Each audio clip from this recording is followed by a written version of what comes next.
इस कहानी में हमें दिखाया जाता है कि एक जहरीला वायरस फैलने की वजह से पूरी दुनिया के सभी इंसान ज़ॉम्बी में बदल चुके हैं। लेकिन ये कोई आम ज़ॉम्बी नहीं, बल्कि ये इतने तेज हैं कि दौड़ते हुए हवाई जहाज को भी पकड़ सकते हैं। कुछ तो इतने चालाक हैं कि इंसानों से भी हटकर सोच सकते हैं, और कुछ ज़ॉम्बी कई किलोमीटर दूर अपने टारगेट को सूंघने की ताकत से ढूंढ सकते हैं। लेकिन इस खतरे से घिरी हुई दुनिया में अब सिर्फ 2 ही इंसान जिंदा बचे हैं। क्या ये दोनों सरवाइव कर पाएंगे या नहीं, जानते हैं आज की इस वीडियो में। कहानी की शुरुआत में हम एक लड़के को देखते हैं जो अपने कमरे में बैठकर टीवी पर कार्टून देख रहा होता है कि तभी अचानक टीवी का सिग्नल चला जाता है और स्क्रीन पर एक इमरजेंसी रिपोर्ट आने लगती है। ये खबर उस लड़के की मुस्कुराहट छीन लेती है। टीवी में बताया जाता है कि दुनिया भर में एक बहुत ही जहरीला वायरस फैल गया है, जिससे इन्फेक्टेड लोग कुछ मिनटों के अंदर भयानक ज़ॉम्बी जैसे बन जाते हैं। ये वायरस बहुत तेजी से फैलता है और पूरी दुनिया इस वायरस की चपेट में आ चुकी है। टीवी में बताया जाता है कि जो भी ये खबर सुन रहा है वो जल्दी से खुद के लिए कोई सेफ जगह देख ले। लड़का ये सब देख ही रहा होता है कि अचानक ऊपर के कमरे से अजीब तरह की आवाज आती है। वो आवाज सुनकर लड़के के गले में सांसें अटक जाती हैं। लड़का धीरे धीरे ऊपर जाकर देखता है तो पता चलता है कि ये उसकी बड़ी बहन का मजाक था। उसके बाद ये दोनों लड़के अपनी माँ के कमरे की तरफ जाते हैं और वहां जाकर ये देखते हैं कि उनकी माँ बहुत परेशान है। वो अपने हस्बैंड को फोन करके इस सिचुएशन के बारे में बताती है। उसका हस्बैंड जो एक पायलट है वो अपने बच्चों और वाइफ को बताता है कि हर तरफ ये वायरस तेजी से फैल रहा है, इसलिए तुम सब घर पर मेरा इंतजार मत करो और जल्दी से किसी तरह करके इस शहर से दूर निकल जाओ। वो अपने बच्चों से कहता है कि परेशान मत हो, तुम्हें कुछ नहीं होगा, तुम्हारी माँ तुम्हें एक सेफ जगह में ले जाएगी। वो अपने हाथ में पहना हुआ लकी ब्रेसलेट अपने बच्चों को दिखाता है, जो कि ये ब्रेसलेट उसकी बेटी एबिगेल ने बनाया था। ये देखकर एबिगेल बहुत खुश हो जाती है। दूसरी तरफ उनकी माँ जल्दी जल्दी से सामान इकट्ठा कर रही होती है। तभी उन्हें बाहर से चिल्लाने की आवाजें सुनाई देने लगती हैं, इसलिए वो जल्दी से अपने दोनों बच्चों को लेकर घर से बाहर निकल आती है। जैसे ही वो कार में बैठने वाले होते हैं, अचानक एक ज़ॉम्बी उन बच्चों की माँ पर अटैक कर लेता है। डर के मारे एबिगेल जल्दी से कार के नीचे छुप जाती है और अपनी आंखों के सामने अपने छोटे भाई और माँ को ज़ॉम्बी के हाथों मरते हुए देखती है। वो ज़ॉम्बी उस छोटी बच्ची को देख नहीं पाता और वहां से चला जाता है। ये छोटी लड़की डर से कांप रही होती है कि तभी वो देखती है कि उसकी माँ भी एक ज़ॉम्बी बन चुकी है। लड़की की माँ अपनी बेटी को देखकर उसकी तरफ बढ़ने लगती है। इससे पहले कि वो अपनी बेटी को मार पाती, ठीक उसी समय पर एक अंकल फरिश्ते की तरह आकर एबिगेल की माँ को मार देता है और एबिगेल को बचा लेता है। थोड़ी देर बाद वो देखते हैं कि एबिगेल का छोटा भाई भी ज़ॉम्बी में कन्वर्ट हो रहा है, इसलिए वो आदमी लड़की को कान बंद करने के लिए कहता है और उसके ज़ॉम्बी बन चुके छोटे भाई को भी गोली मार देता है। अब इसके बाद 10 साल के बाद का सीन दिखाया जाता है और हम देखते हैं कि ज़ॉम्बी वायरस की वजह से इंसानी सभ्यता पूरी तरह से बर्बाद हो चुकी है। कभी रोशनी से चमकने वाले शहर अब वीरान हो चुके हैं और अब तक सारे इंसान या तो मर चुके हैं या फिर ज़ॉम्बी बनकर इधर उधर भटक रहे हैं और सिर्फ 2 ही लोग जिंदा बचे हैं। वो छोटी लड़की एबिगेल जिसे अंकल ने बचाया था, अब वो बड़ी हो चुकी है। उस दिन से लेकर अब तक एबिगेल अंकल जैक की नजरों में पली बढ़ी और जैक ने उसे ट्रेन करके ज़ॉम्बी से लड़ना सिखा दिया है। उस दिन अगर उसकी लाइफ में जैक नहीं आता तो एबिगेल अब तक मर चुकी होती, इसलिए एबिगेल जैक को अपना पिता मानती है। इतने सालों तक जंगल में अकेले रहने के बाद एबिगेल को बहुत ही लोनली महसूस हो रहा होता है। उसकी सबसे बड़ी इच्छा है कि उसे कोई इंसानी बस्ती मिल जाए जहां वो लोगों के साथ मिलकर रह सके, लेकिन जैक को लोगों के बीच रहना बिल्कुल भी पसंद नहीं। रात को जब वो दोनों जंगल में कैंप लगाकर सो रहे थे, तभी किसी की आवाज से जैक की आंख खुल जाती है। वो धीरे से अपने कैंप से बाहर निकलकर देखता है कि तभी एक ज़ॉम्बी जैक पर हमला कर देता है, लेकिन जैक लगातार गोलियां चलाकर उसे मार देता है और एबिगेल भी वहां पर पहुंच जाती है। इन दोनों को पिछले 10 सालों से जंगल में ज़ॉम्बीज का शिकार करते हुए इतना एक्सपीरियंस तो हो गया था कि ज़ॉम्बी झुंड बनाकर एक साथ मिलकर रहते हैं। वह समझ जाते हैं कि आसपास और भी जरूर ज़ॉम्बीज होंगे, इसलिए वो जल्दी यहाँ से निकलने की तैयारी करने लगते हैं और घोड़े पर बैठकर निकल जाते हैं। तभी रास्ते में उनके घोड़े हिनहिनाने लगते हैं। जैक समझ जाता है कि खतरा नजदीक है। दोनों चारों तरफ देखते हैं तो दूर एक जीप ज़ॉम्बी से गिरी हुई दिखाई देती है, जहां एक नॉर्मल इंसान खुद को ज़ॉम्बी से बचा रहा था। अब वैसे भी दुनिया में इंसान बहुत ही कम बचे थे, इसलिए अब इन दोनों को हर हाल में उस आदमी को ज़ॉम्बी से बचाना था। जैक एबिगेल के निशाने का टेस्ट भी लेना चाहता था, इसीलिए वो एबिगेल से कहता है कि तुम इस आदमी को बचाओगी ताकि पता चले कि वह पूरी तरह से ट्रेन हो चुकी है या नहीं। जैक उसे कहता है कि सुकून से टारगेट को निशाने पर करो और फिर उसे शूट कर दो, लेकिन एबिगेल जल्दबाजी में गोली चला लेती है, जिससे वो गोली ज़ॉम्बी के साथ साथ उस सर्वाइवर को भी लग जाती है। ये देखकर जैक एबिगेल पर काफी गुस्सा करता है, जिसके बाद वो दोनों इंसान के पास जाते हैं। वो देखते हैं कि ये आदमी अब बच नहीं सकता, इसलिए जैक उसे खुद ही मार देता है ताकि अगर उसे ज़ॉम्बी ने काटा हो तो वो दोबारा जिंदा न हो जाए और हमारे लिए खतरा न बने। उसके बाद वो दोनों उस मरे हुए आदमी की कार से जरूरत की सारी चीजें लेने लगते हैं। जैक मरे हुए आदमी के जूते ले लेता है और जैसे ही वह उन जूतों को पहनता है तभी वहाँ मरे हुए आदमी के और साथी भी आ जाते हैं और बहुत सारे हथियारबंद लोग उन्हें घेर लेते हैं। एक बंदा जब मरे हुए इंसान के जूतों को जैक के पैरों में देखता है तो उन्हें शक होने लगता है कि उन्होंने सामान लूटने के लिए उनके साथी को मारा है। जब ये लोग जैसे ही इन दोनों को मारने लगते हैं तभी एक प्रेग्नेंट लेडी कार से उतरती है और अपने साथियों से इन दोनों को छोड़ने के लिए कहती है। तभी काला घोड़ा फिर से इन्हें वार्निंग देता है और अगले ही पल दूर जंगल से तेज आवाजें आने लगती हैं। बहुत सारे ज़ॉम्बी तूफान की तरह चारों तरफ से उनकी ओर बढ़ने लगते हैं। वो लोग इतने तेज रफ्तार से आते हैं कि उन्हें भागने का मौका नहीं मिलता, इसलिए हथियार निकालकर वहीं मुकाबला करते हैं। यहाँ सबके पास हथियार तो थे मगर ज़ॉम्बी की तादाद काफी ज्यादा थी, इसलिए वो एक एक करके ग्रुप के बहुत से लोगों को काट लेते हैं। बचे हुए लोगों के पास छुपने की कोई जगह नहीं होती और जल्द ही यह बहुत ही कम लोग बच जाते हैं। एक मजबूत आदमी बदकिस्मती से ज़ॉम्बी के काटने का शिकार हो जाता है, इसलिए वह खुद को गोली मारना चाहता है लेकिन उसके बंदूक में गोलियां खत्म हो जाती हैं। अब उन्हें पता चल चुका था कि वो उनसे लड़ नहीं पाएंगे, इसलिए एबिगेल प्रेग्नेंट लेडी को लेकर गाड़ी में बैठाती है। गाड़ी में प्रेग्नेंट लेडी का हस्बैंड भी बैठा होता है और जैक गाड़ी स्टार्ट करके जल्दी से वहां से निकल जाते हैं। पूरे ग्रुप में अब ये सिर्फ 4 लोग ही बचे थे, बाकी सब ही ज़ॉम्बीज के शिकार हो चुके थे। एक काले चेहरे वाला ज़ॉम्बी अपने साथियों को मरा हुआ देखकर बहुत ज्यादा गुस्सा हो जाता है। उधर ये चारों ज़ॉम्बीज से जान छुड़ाकर गाड़ी में सफर कर रहे होते हैं। रास्ते में जैक पीछे बैठी लेडी से पूछता है कि तुम हो कौन और यहाँ क्या कर रहे थे। पूछने पर पता चलता है कि यह बचे हुए लोग शिप टाउन नाम की जगह पर जाना चाहते थे जहाँ पर सेफली इंसान रहते हैं। वहाँ जरूरत की तमाम फैसिलिटीज हैं और हम सब वहाँ जाकर एक नॉर्मल जिंदगी गुजारना चाहते थे। ये सुनकर एबिगेल बहुत खुश होती है क्योंकि यही तो वो जगह है जहाँ वह हमेशा से जाना चाहती थी। जिस पर जैक ने कहा कि यहाँ पर कोई भी ऐसी कॉलोनी वगैरह नहीं है, मैं पिछले 10 सालों से यहाँ वहाँ भटक रहा हूँ, मुझे तो कोई ऐसी कॉलोनी नहीं दिखाई दी। तभी अचानक बीच रास्ते में उनकी गाड़ी खराब हो जाती है। इस दौरान प्रेग्नेंट लेडी का हस्बैंड बाहर निकलता है जिसका नाम डेविड है। वह उनसे कहता है कि मैं एक मैकेनिक हूँ और मैं इसे ठीक कर सकता हूँ, लेकिन औजार न होने की वजह से गाड़ी ठीक नहीं हो पाती, इसीलिए यह लोग गाड़ी को यहीं पर छोड़कर पैदल सफर करने लगते हैं। कई किलोमीटर सफर करने के बाद वह लोग एक वीरान सोसाइटी में पहुंच जाते हैं। यहाँ ऊंची इमारतें अभी भी खड़ी हैं लेकिन हर तरफ मौत की शांति छाई हुई है। ये लोग सबसे पहले इस जगह की अच्छी तरह से जांच भी करते हैं। जब उन्हें कोई खतरा महसूस नहीं होता तो यह लोग रात यहाँ गुजारने का फैसला करते हैं। रात को वह लोग आग जलाकर खाना पकाते हैं। एबिगेल शिप टाउन नाम के उस जगह पर जाने के लिए बहुत बेताब थी। वह उस प्रेग्नेंट औरत से उस जगह के बारे में बातचीत करने लगती है। प्रेग्नेंट औरत उससे बताती है कि हमारा पहले से उस शिप टाउन में रहने वाले लोगों के साथ रेडियो पर कांटेक्ट हो चुका है। वह एक बहुत ही खूबसूरत जगह है जहां हम आजादी से रह सकते हैं। ये बातें सुनकर एबिगेल की आंखों में चमक उठी। दूसरी तरफ जैक बाहर चारों ओर जाल बिछा देता है ताकि अगर वह लोग सो भी जाए तो खतरा करीब होने पर फौरन पता चले। जैक अंदर आकर एक मैप निकालता है और सबको समझाता है कि वो मेगन और डेविड को कुछ दूर तक पहुंचाएगा और उसके बाद दोनों अलग अलग रास्ते पर चले जाएंगे। लेकिन एबिगेल जैक के इस फैसले से खुश नहीं थी। वह जैक के पास जाकर उससे बहस करती है कि डेविड अपनी प्रेग्नेंट वाइफ को उस जगह तक सेफली नहीं पहुंचा पाएगा, इसलिए हमें उनके साथ चलना चाहिए। जैक कहता है हमें समझदारी से काम लेना चाहिए। देखो, जहां लोग ज्यादा होते हैं वहां पर खतरा भी ज्यादा होता है। लेकिन एबिगेल जैक के इस फैसले से नाराज होकर चली जाती है। हालांकि दोनों को ये नहीं पता होता कि वह काले चेहरे वाला ज़ॉम्बी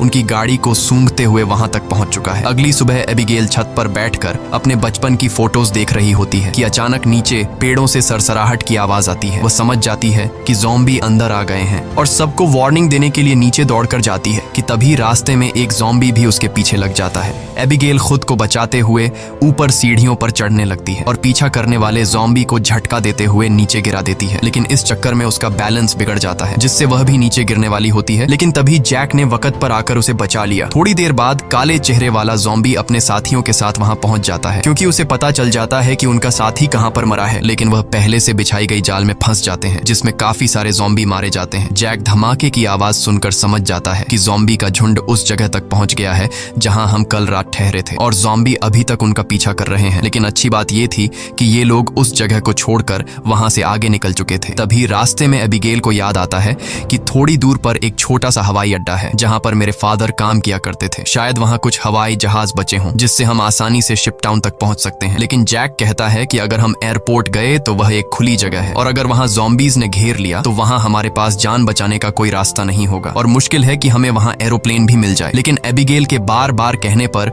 वह वहां जाने के लिए मान जाता है, जिसके बाद ये लोग एयरपोर्ट आ गए। लेकिन यहाँ पर कोई भी एरोप्लेन नहीं था। जैक कहता है, देखा, मैंने कहा कहा था यहाँ पर कोई भी एरोप्लेन नहीं होगा। लेकिन जब वह लोग वहाँ पर एक छोटे से गराज में पहुँचते हैं तो गराज का दरवाजा खोलते ही लकीली वहाँ उन्हें एक छोटा एरोप्लेन मिल जाता है। ये देखकर ये लोग बहुत खुश हो जाते हैं क्योंकि अब उनका शिप टाउन तक पहुँचने का रास्ता आसान हो गया। लेकिन ये हवाई जहाज बहुत दिनों से इस्तेमाल नहीं हुआ था, इसलिए मैकेनिक डेविड कहता है कि उसे ठीक करने की जरूरत है। ज्यादा नहीं, मैं उसे 10 से 15 मिनट के अंदर ठीक कर दूंगा। जब तक डेविड एरोप्लेन को ठीक करता तब तक जैक और एबिगेल एयरपोर्ट में कुछ काम की चीजें ढूंढने लग जाते हैं। तभी डेविड दूरबीन से देखता है कि दूर से बहुत सारे ज़ॉम्बीज आ रहे हैं जो बहुत जल्द एरोप्लेन तक पहुंच जाएंगे। वह लोग दौड़ कर आते हैं और उन दोनों को वार्न करते हैं कि हमें जल्दी से एरोप्लेन को स्टार्ट करना होगा, नहीं तो ज़ॉम्बी यहाँ पहुंचकर हमें मार देंगे। एबिगेल जल्दी से पायलट की सीट पर बैठ जाती है, वहाँ पर मौजूद बुक्स को रीड करती है। उसके फादर पायलट थे, इसलिए उसने अपने फादर से एयरप्लेन को कंट्रोल करने की थोड़ी बहुत जानकारी सीखी थी। और जैक ज़ॉम्बीज को शूट करके उन्हें रोकने की कोशिश करता है। एबिगेल जैसे तैसे करके एरोप्लेन को स्टार्ट कर लेती है, लेकिन तब तक बहुत देर हो चुकी थी। वहाँ बहुत सारे ज़ॉम्बी रनवे तक पहुंच जाते हैं। उनकी रफ्तार काफी तेज थी और उनमें से एक ज़ॉम्बी एरोप्लेन के दरवाजे तक पहुंच भी जाता है, लेकिन जैक उसे गोली मारकर एरोप्लेन को उसे छुड़ा लेता है और एबिगेल जहाज के कंट्रोल को समझ जाती है। इस तरह से ये लोग जहाज को टेक ऑफ कर लेते हैं। हवाई जहाज में बैठे सभी लोग बहुत खुश हैं क्योंकि वो जल्द ही सीधे शिप टाउन पहुंच जाएंगे। लेकिन ये खुशी थोड़ी ही देर की मेहमान थी। जैसे ही ये लोग थोड़ा सा आगे गए तो अचानक जहाज के इंजन में से धुआं निकलने लगा क्योंकि ये जहाज पिछले 10 सालों से हवा में सफर नहीं कर पाया था, इसीलिए इसका इंजन ब्लास्ट हो जाता है और प्लेन नीचे की तरफ जाने लगा। जैक समझदारी से काम लेते हुए एरोप्लेन का एक पेड़ में क्रैश लैंड करता है, जिससे उन्हें थोड़े बहुत चोट तो आ जाते हैं पर इनकी जान बच जाती है। प्लेन तो अब इस्तेमाल लायक नहीं बचा था, इसलिए अब उन्हें दोबारा फिर से पैदल सफर करना पड़ेगा। काफी दूर तक पैदल चलने के बाद वो लोग एक सुनसान रेलवे स्टेशन तक पहुंच जाते हैं। रात हो चुकी थी। ये लोग आसपास खतरा चेक करते हैं। जब उन्हें कोई भी ज़ॉम्बी नहीं नजर आता तो ये लोग यहीं पर रात गुजारने का फैसला कर लेते हैं। वो लोग मैप पर अपना लोकेशन देखते हैं, जिससे उन्हें पता चलता है कि अब ये लोग शिप टाउन से सिर्फ 2 दिन की दूरी पर हैं। यहाँ वो प्रेग्नेंट लेडी जैक के पास आती है और जैक का शुक्रिया अदा करती है। वो जैक से कहती है कि अगर तुम ना होते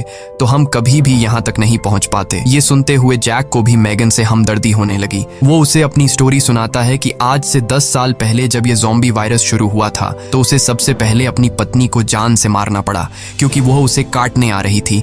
इसीलिए तब से लेकर आज तक उसके अंदर का इंसान कहीं मर सा गया है। अब इस दुनिया में सिर्फ उसके पास एबिगेल ही है जिसे वो हर एक कीमत पर जिंदा रखेगा। और जैक मैगन से ये भी कहता है कि अब उसका इरादा बदल चुका है। मैं अब सबसे पहले तुम्हें शिप टाउन तक पहुंचाऊंगा, जिसे सुनकर मैगन बहुत खुश हो जाती है। दूसरी तरफ हम देखते हैं कि मैगन का हस्बैंड डेविड अपने सर पर गन रखकर खुद को मारने की कोशिश करता है। दरअसल उसके पैर में एक ज़ॉम्बी ने काट लिया था, लेकिन अभी तक डेविड ज़ॉम्बी नहीं बना था क्योंकि वो घाव बहुत ही छोटी है, इसीलिए उसके ज़ॉम्बी बनने की रफ्तार काफी स्लो चल रही है। अब उसने फैसला किया कि वो अपनी पत्नी मैगन को इस शिप टाउन तक पहुंचाकर खुद को उससे दूर कर लेगा। अगली सुबह ये चारों फिर से अपना सफर जारी रखते हैं। तब रास्ते में जैक को डेविड की हरकतें कुछ अजीब लगने लगती हैं। जैक समझ गया कि ये इन्फेक्टेड है, इसीलिए वह उसे पकड़कर एक खाली जगह में ले जाता है जहां उसकी वाइफ और एबिगेल नजर नहीं आती। वो डेविड की पैंट को ऊपर करता है और उसे ज़ॉम्बी का काटा हुआ निशान नजर आ जाता है। अब जैक को ये बात कंफर्म हो चुकी थी कि डेविड जल्द ज़ॉम्बी बनने वाला है। जैक उससे कहता है कि बताओ तुम खुद से मरना पसंद करोगे या फिर मैं मारूं। डेविड कहता है मैं किसी को नुकसान नहीं पहुंचाऊंगा और अगर ऐसी नौबत आ भी गई तो मैं खुद को ही मार दूंगा। इसीलिए वो डेविड को छोड़ देता है। चलते चलते रात हो जाती है और आगे उन्हें एक घर दिखाई देता है। जैक बंदूक तान कर आगे बढ़ने लगता है। तभी अचानक एक तेज लाइट चमकती है और उन्हें स्पीकर के जरिए से कहा जाता है कि अपनी वेपन्स नीचे रख दो वरना गोलियों से छलनी कर दिया जाओगे। अब उन्हें पता चल जाता है कि अंदर कोई इंसान ही है। एबिगेल आगे बढ़ती है और कहती है कि हमारा यहाँ आने का मकसद किसी को नुकसान पहुँचाना बिल्कुल भी नहीं है, बस हमें मदद चाहिए। तभी उस घर का मालिक बाहर आता है। वो कहता है कि तुम लोगों को यहाँ ढेर सारा खाना और रात गुजारने दिया जाएगा, मगर एक शर्त पर, तुम सबको अपनी बंदूकें बाहर ही छोड़नी होंगी। जब ये लोग अपने वेपन्स बाहर छोड़ देते हैं तो वो आदमी उन्हें घर के अंदर ले जाता है। ये आदमी सबको घर के अंदर वेलकम करते हुए बताता है कि मैं एक साइंटिस्ट हूँ, मैं यहाँ पर अकेला रहता हूँ, अगर मैं चाहता तो यहाँ से जा सकता था, लेकिन ऐसी जगहों पर मुझे रिसर्च करने में आसानी होती है। यहाँ वो इन सबको बहुत अच्छा खाना देता है जिसे वो सब देखकर हैरान रह जाते हैं क्योंकि ऐसा खाना उन्होंने काफी लंबे अरसे से नहीं खाया था। वो लोग खाने पर टूट पड़ते हैं। खाना खाने के बाद वो साइंटिस्ट इन लोगों के लिए ड्रिंक्स भी लाता है। वो सब बहुत खुश थे क्योंकि इतने दिनों बाद सबको आराम से बैठकर बातें करने का मौका मिलता है। लेकिन साइंटिस्ट की बातें सुनते हुए उन्हें कुछ अजीब लगता है। साइंटिस्ट कहता है कि देखो, ये जो वायरस फैला है वैसे तो ये बहुत बुरी चीज है, लेकिन दूसरी तरफ इससे इंसान अपग्रेड भी हुए हैं, जैसे कि कमजोर इंसान खत्म हो जाएंगे और जो ताकतवर होगा वो जॉम्बी बनकर जिंदा रहेगा। वो कहता है कि जॉम्बी सिर्फ खाने के लिए जीते हैं ना कि तरक्की के लिए, इसलिए जॉम्बीज को दुनिया पर राज करना चाहिए। ये सुनकर उन चारों को बहुत ही अजीब लगने लगता है। तभी डेविड को अपनी तबीयत ज्यादा खराब लगती है और वो बाथरूम में जाता है। बाथरूम जाकर वो शीशे में देखता है कि उसके बॉडी में वायरस पूरी तरह से फैल चुका होता है। जब डेविड वापस हॉल में आता है तो देखता है कि जैक और बाकी लोग बेहोश पड़े हैं। दरअसल साइंटिस्ट ने शराब में बेहोशी की दवा मिला दी थी। ये देखकर डेविड साइंटिस्ट पर हमला करने लगता है कि तभी साइंटिस्ट अपने हाथ में पकड़े हुए एक डिवाइस का बटन दबा देता है। डेविड को अचानक बहुत कमजोरी महसूस होती है और वो जमीन पर गिर जाता है। साइंटिस्ट कहता है कि इस डिवाइस को मैंने सालों की मेहनत के बाद बनाया है, जिससे मैं दुनिया के किसी भी कोने में जा सकता हूँ और इस डिवाइस की मदद से ज़ॉम्बी मेरा कुछ भी नहीं बिगाड़ सकते। साइंटिस्ट ने एक ऐसा डिवाइस बना लिया था जिससे वो ज़ॉम्बीज को कंट्रोल कर सकता था, यानी कि अब वो पूरी दुनिया का राजा बनकर सबको अपने इशारों पर नचवाएगा। उसके बाद डेविड बेहोश हो जाता है और जब डेविड को दोबारा होश आता है तो वो देखता है कि उसे और उसके साथियों को बांध दिया गया है और अब साइंटिस्ट उन चारों पर एक्सपेरिमेंट करने वाला है। ये सब करने के बाद साइंटिस्ट कहता है कि क्या तुम लोग मेरी वाइफ से मिलना चाहोगे। उसके बाद हम साइंटिस्ट की वाइफ को देखते हैं जो कि एक ज़ॉम्बी थी और साइंटिस्ट ने उसे पिंजरे में बंद कर रखा था और वो इंसानों को पकड़कर उसे खिलाता था। ये डिवाइस भी साइंटिस्ट ने अपनी बीवी पर एक्सपेरिमेंट करके बनाई थी। साइंटिस्ट जब पिंजरे का दरवाजा खोलता है तो उसकी वाइफ सबसे पहले उसी पर अटैक करने लगती है, लेकिन साइंटिस्ट उसे कंट्रोल करके उन चारों की तरफ भेज देता है। वो जैक पर हमला कर देती है, लेकिन वो उसे लात मारकर पीछे धकेल देता है। लेकिन तभी डेविड वायरस की ताकत से रस्सी तोड़ देता है और अपने बाकी साथियों को भी छुड़ा देता है। घर का मालिक खतरा भांपकर तुरंत भाग जाता है। उसके बाद वो चारों भी अपना सामान लेकर जल्दी से बाहर निकल आते हैं। लकीली बाहर उन्हें साइंटिस्ट की गाड़ी मिलती है और ये चारों उसी में बैठकर जंगल की तरफ निकल जाते हैं। लेकिन साइंटिस्ट हार नहीं मानने वाला था। वो अपने डिवाइस के जरिए ज़ॉम्बी के झुंड को कंट्रोल करके उनका पीछा करवाता है। जैक गाड़ी की स्पीड को बढ़ाकर ज़ॉम्बीज को काफी पीछे छोड़ देता है, लेकिन आगे का रास्ता बंद था। अब उनके पास पैदल जाने के अलावा और कोई चारा नहीं है। थोड़ा सा आगे पैदल चलने के बाद ज़ॉम्बी दोबारा उन तक पहुंच जाते हैं। डेविड जान जाता है कि उसके पास ज्यादा वक्त नहीं है, वो कुछ ही देर बाद ज़ॉम्बी बन जाएगा, इसलिए वो उन लोगों से आगे बढ़ने को कहता है और खुद पीछे रहकर ज़ॉम्बी को रोकने का फैसला करता है। लेकिन उसकी वाइफ उसे जाने नहीं देना चाहती थी, जिस पर डेविड कहता है कि तुम्हें हमारे बच्चे के लिए जिंदा रहना होगा और ये सब मैं अपने आने वाले बच्चे के लिए कर रहा हूँ। उसके बाद डेविड ज़ॉम्बी से लड़ पड़ा और बड़ी बहादुरी से उनका सामना करने लगा। काफी देर तक वो ज़ॉम्बी उसको रोक लेता है और उसके साथी ज़ॉम्बी से काफी दूर चले जाते हैं, लेकिन तभी एक ज़ॉम्बी आकर डेविड को मार देता है। जैक मेगन को गोद में लेकर आगे की तरफ बढ़ता है और फाइनली ये लोग उस जगह तक पहुंच जाते हैं जहां पर इंसानों की बस्ती थी। एबिगेल मदद मांगने के लिए चिल्लाने लगती है क्योंकि उनके पीछे बहुत सारे ज़ॉम्बी थे। ऊपर टावर पर बैठे 2 पहरेदारों ने उन्हें देख लिया और वो अब स्नाइपर से ज़ॉम्बीज को शूट करके उन्हें कवर देने लगे। जल्द ही उन लोगों के लिए एक बोट भी भेजी जाती है और ये तीनों उस बोट में बैठकर शिप टाउन के अंदर पहुंच जाते हैं। काले चेहरे वाला ज़ॉम्बी अपने साथियों को आगे बढ़ने से रोकता है क्योंकि आगे पानी का रास्ता है और वह उसे पार नहीं कर सकते थे। दूसरी तरफ मेगन की डिलीवरी होने वाली थी और उसे तुरंत इलाज की जरूरत थी। अच्छी बात यह है कि यहाँ डॉक्टर और हॉस्पिटल की फैसिलिटी भी मौजूद थी। अगली सुबह हम देखते हैं कि इस जगह को कई बड़े जहाजों से जोड़कर एक टाउन बनाया गया है जिसके चारों तरफ पानी है। जैक एबिगेल से कहता है कि अब हमें यहाँ से जाना चाहिए, लेकिन एबिगेल ने यहीं रहने का फैसला कर लिया है। उसे लोगों के बीच रहने में बहुत मजा आ रहा है। इसी बात पर दोनों में बहुत झगड़ा होता है। तभी एक डॉक्टर आती है और बताती है कि मेगन ने एक बेटी को जन्म दिया है, लेकिन खून ज्यादा बहने की वजह से वो शायद ज्यादा दिन नहीं जी पाएगी। ये सुनकर जैक का मन उदास हो जाता है। वह जल्दी से हॉस्पिटल के कमरे में जाता है। मेगन बहुत कमजोर हो चुकी है और वह अपनी बेटी को जैक के हवाले करना चाहती है और वह चाहती है कि वह भी एबिगेल की तरह बड़ी हो। जैक को अपनी मरी हुई वाइफ की याद आती है और मेगन की बेटी को अपने पास रखने के लिए तैयार हो जाता है। इधर एबिगेल एक हैंडसम लड़के के साथ एंजॉय कर रही होती है। उसने कभी सोचा भी नहीं था कि इतने सारे लोग एक साथ बैठकर शराब पी सकते हैं और खूबसूरत संगीत पर जमकर नाच गा सकते हैं, इसलिए उसका यहीं रुकने का इरादा और भी पक्का हो जाता है। थोड़ी देर बाद एबिगेल उस हैंडसम लड़के को चुपके से एक कैबिन में जाते हुए देख लेती है। उसे देखकर वह भी अंदर चली जाती है। वहां पहुंचकर वह देखती है कि ये कैबिन पूरी तरह से तारों और बमों से भरा हुआ है। वहां एक वायरलेस स्विच भी लटका हुआ होता है। जैसे ही वह उस स्विच को टच करती है तभी वह लड़का भाग कर आता है और बताता है कि उन्होंने शिप टाउन के नीचे बम लगाए हैं। अगर कभी ये जगह खतरे में पड़ती है तो लोग उस रास्ते से भाग जाएंगे और बाहर से इस जगह को उड़ा देंगे। लेकिन दोनों को बिल्कुल भी अंदाजा नहीं होता कि ये दिन इतनी जल्दी आ जाएगा। वह साइंटिस्ट गुस्से में वहां तक भी पहुंच जाता है। वह देखता है कि इन लोगों ने बहुत सारे ज़ॉम्बीज को मार दिया है जिनके सहारे वह इस दुनिया पर राज करना चाहता है। वह अपने कंट्रोल डिवाइस के जरिए उस काले चेहरे वाले ज़ॉम्बी राजा को अपने कंट्रोल में कर लेता है। साइंटिस्ट की मदद मिलने के बाद शिप टाउन के नीचे का पानी अब उन्हें नहीं बचा सकता था। बहुत सारे ज़ॉम्बी पानी के नीचे से उन शिप्स पर पहुंच जाते हैं और लोगों पर अचानक अटैक कर लेते हैं, जिनमें से बहुत से लोग मारे जाते हैं। लोगों के बीच हलचल मच जाती है। इधर जैक को भी इस बात का पता चल जाता है कि ज़ॉम्बीज ने अटैक कर लिया है। जैक को एबिगेल की चिंता होने लगती है और वह उसे ढूंढने लग जाता है। वह ज़ॉम्बीज को मारते हुए आगे बढ़ता है और आखिरकार वह एबिगेल को ढूंढ लेता है। दूसरी तरफ सन की साइंटिस्ट भी शिप पर पहुंच जाता है और एबिगेल को पंच मारकर नीचे गिरा देता है। ये देखकर जैक गुस्से में आकर साइंटिस्ट की तरफ दौड़ने लगता है कि तभी एक ज़ॉम्बी बीच में आकर उसे धक्का देकर नीचे टैंक में फेंक देता है और वहां वह साइंटिस्ट भी पहुंच जाता है और जैक से बदला लेना चाहता है। वह जैक को लात मारकर गिरा देता है, लेकिन जैक को पता था कि साइंटिस्ट से लड़ना फुदूल है, इसीलिए वह साइंटिस्ट पर हमला करके उसके हाथ में लगे डिवाइस को दीवार से मारकर तोड़ देता है। अब साइंटिस्ट के पास ज़ॉम्बीज को कंट्रोल करने की पावर नहीं रही, जिसके बाद बूढ़ा साइंटिस्ट जल्द ही ज़ॉम्बी का शिकार बन जाता है। अच्छी बात यह थी कि इस कैंप में पहले से ही भागने का रास्ता बना हुआ था। बहुत सारे बचे हुए लोग सुरंग के रास्ते नदी के दूसरे किनारे पर पहुंच जाते हैं। जब वह बम चालू करने वाले होते हैं तो वह हैंडसम लड़का बटन नहीं दबाता, क्योंकि एबिगेल अभी भी शिप पर है। अब जैक और एबिगेल बाहर की तरफ भागने लगते हैं, लेकिन पीछे से ज़ॉम्बी राजा एबिगेल को पकड़ लेता है। तभी जैक तेजी से उस ज़ॉम्बी को लकड़ी से सर पर मार देता है, जिससे वह पीछे गिर जाता है। अचानक एबिगेल की नजर गलती से उस ज़ॉम्बी राजा के हाथ में बंधे ब्रेसलेट पर पड़ती है। ये वही ब्रेसलेट था जो उसने बचपन में अपने हाथों से अपने पिता के लिए बनाया था। वह समझ जाती है कि ये ज़ॉम्बी उसके पिता हैं, लेकिन अब वह इंसान नहीं बल्कि ज़ॉम्बी बन चुका था। यहाँ पर जैक उसे हाथ से पकड़कर जबरदस्ती खींचकर भागने को कहता है। वह हैंडसम लड़का दोनों को भागते हुए देखकर तुरंत वायरलेस रिमोट का बटन दबा देता है और पूरा शिप टाउन राख में बदल जाता है। हालांकि इन सबकी लड़ाई भी खत्म नहीं हुई थी। कैंप का सरदार अपनी गर्दन पकड़कर आता है, क्योंकि लड़ाई में उसे ज़ॉम्बी ने काट लिया था। वायरस के फैलने से पहले ही काले चेहरे वाले ज़ॉम्बी ने उस पर हमला कर दिया। हैरानी की बात यह थी कि ज़ॉम्बी राजा भी धमाके में बच गया था। जैक तुरंत दौड़कर उस ज़ॉम्बी राजा से लड़ने लग जाता है, लेकिन जैक ज़ॉम्बी राजा के सामने कमजोर पड़ रहा था। इसीलिए एबिगेल जमीन से बंदूक उठाती है और ये जानते हुए भी कि सामने खड़ा ज़ॉम्बी राजा उसका पिता है, लेकिन वह उसे पालने पोसने वाले जैक को मार रहा था।